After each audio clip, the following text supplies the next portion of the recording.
Then came Hamlet at the Birmingham Rep.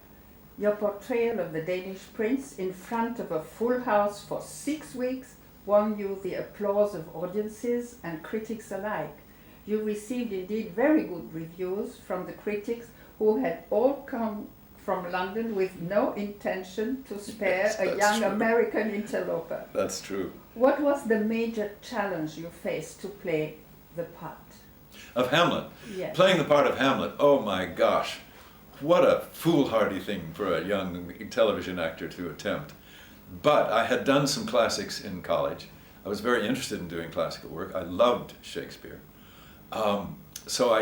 When Peter Dews offered me the part, this is also related to Petulia, Portrait of a Lady. Peter asked me to do Hamlet because he'd seen me in Portrait of a Lady and thought, I think he could play Hamlet. And they needed some box office at the time. And Kildare had been a big success there. So he offered it to me, and I said, this was long before the production. And I said, well, let me work on it and see.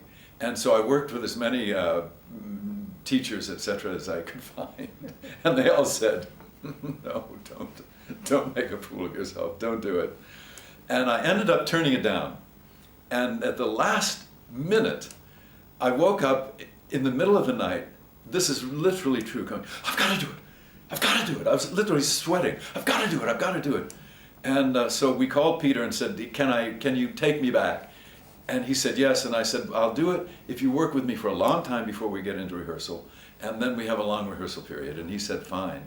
So I worked with him both in New York, where he was directing a play, and at home in Whitstable, I think it was. I stayed with him and his wife, and we worked in a neighbor's garage day after day after day, and finally got into rehearsal. And I was having trouble really, during rehearsal, really coming out and being fully this character. It took me a long time to find him. And Peter got very worried, actually, and called me in at the 11th hour and said, I don't know what we're going to do because I can't fire you at this point, but it's really not happening. And I said, well, I think when we get into run-throughs, maybe it'll start to come up. And it did. It started to come together. And opening night, shall I tell you about opening night? Yes, please. Oh my God. It was so terrifying. You could feel the tension. Oh, I had found out 2 days before opening that I thought I was safe in Birmingham from the London critics. And I found out like 2 days beforehand that they were all coming. And it was suggested that they were actually coming thirsting for blood. Who is this pretty boy TV person, interloping into our country, if there's such a phrase as that.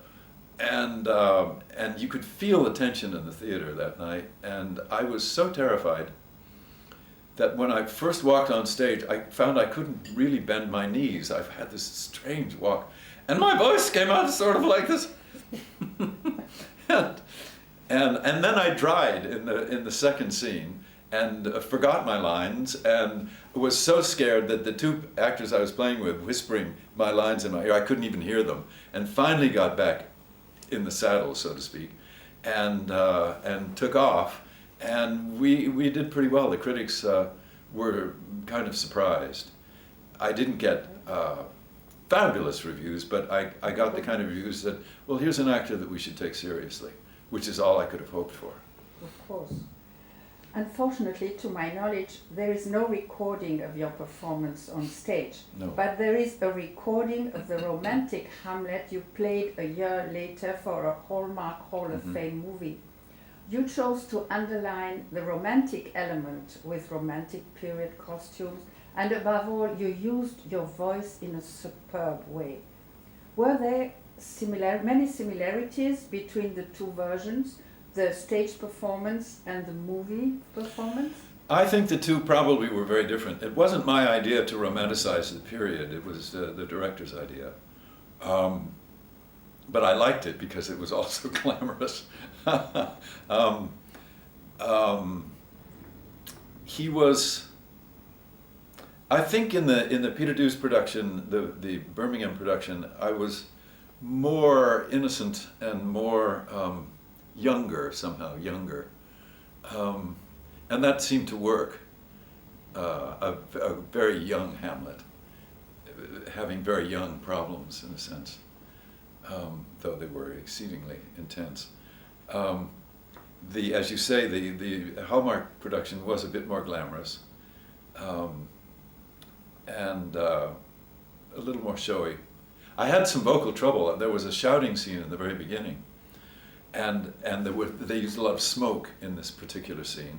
And between the smoke and the shouting, I began to lose my voice.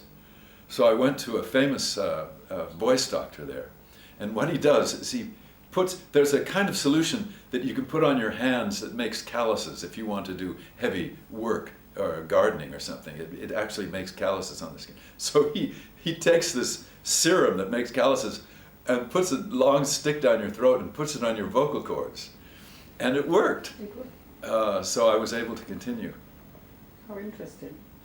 But I've never told that story before. well, thank you. In interviews, you said that you would have liked to play Hamlet again.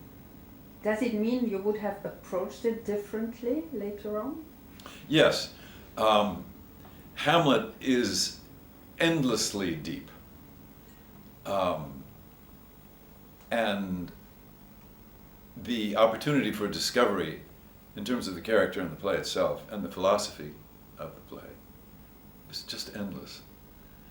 And I didn't have, when I said that, I didn't have particular ideas about how I would now play the part, but I knew that if I got back to the text and studied it in more depth, I would play it differently.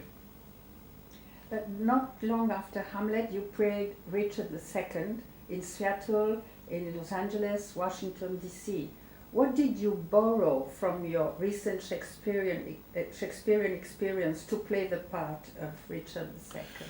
Well, first of all, you've learned the language. If you played Hamlet or another Shakespearean play, students are often put off by the antiquity of the language. But once you get into it, once you get a feel for it, it's just wonderful to speak and full of meaning.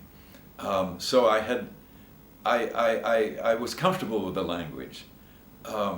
Richard is a very, very, very different character from Hamlet, though they're both quite sensitive,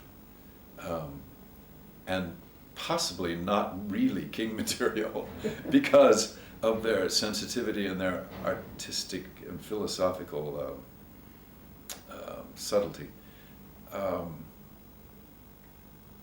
But I, again, had a wonderful director in Seattle.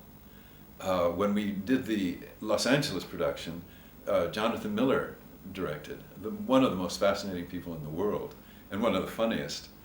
Wonderful director. The problem was, he didn't like Richard, and he loved Bolingbroke.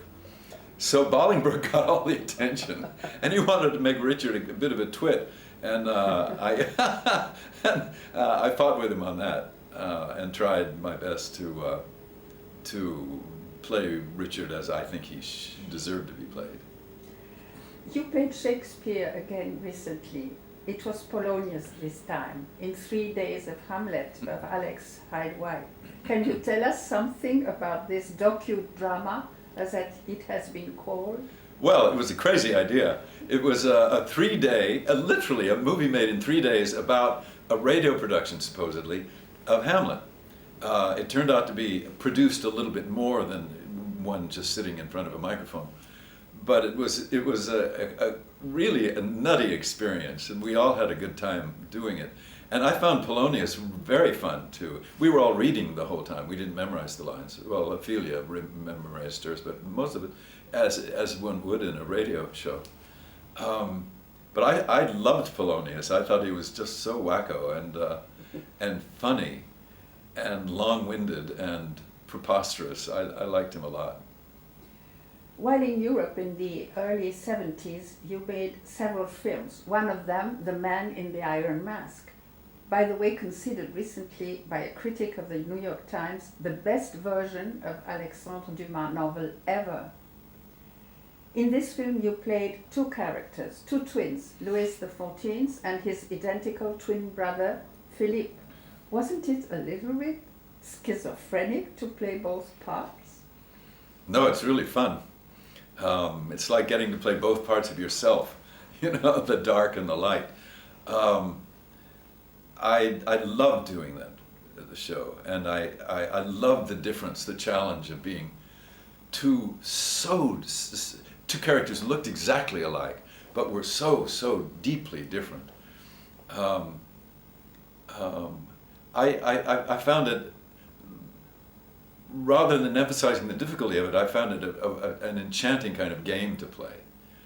And I liked the king a lot. I liked his vanity and his cruelty and all that stuff. But Philip was a good guy. Le Roi Soleil. Yeah. In relation to The Man in the Iron Mask and many other period films and movies you made, and in which you played historic characters such as Lord Byron in Lady Caroline Lamb, the Count Monte Cristo, Casanova, Shogun Aramis in The Three Musketeers, McKeag in Centennial, to mention but a few. How important was the costume? How much does a costume, a wig, influence your acting? Do you feel a character more when you are wearing his clothes?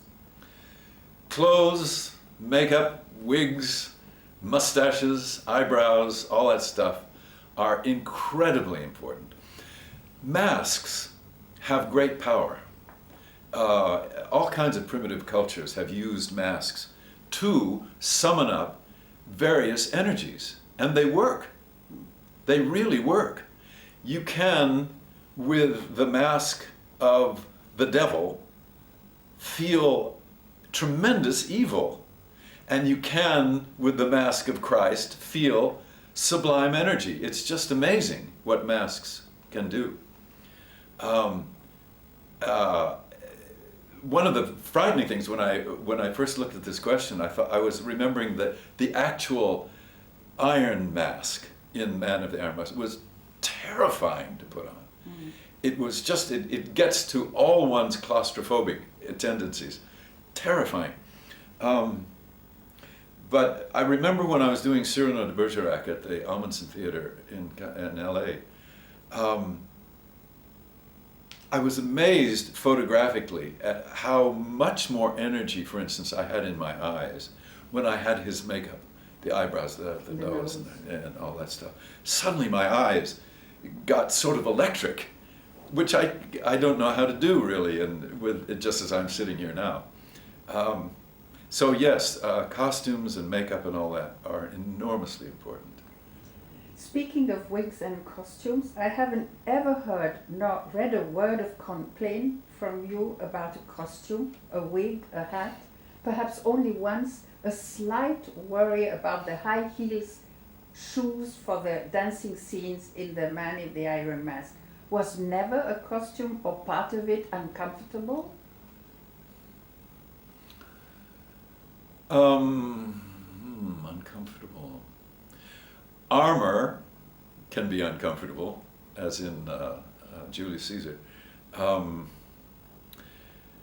We, in the production of Richard II in L.A., the stage was all cantilevered. It was almost like wooden hands. It was sort of that shape. So the sides all were cantilevered down sideways, and the actual floor was cantilevered toward the audience. It was a beautiful set.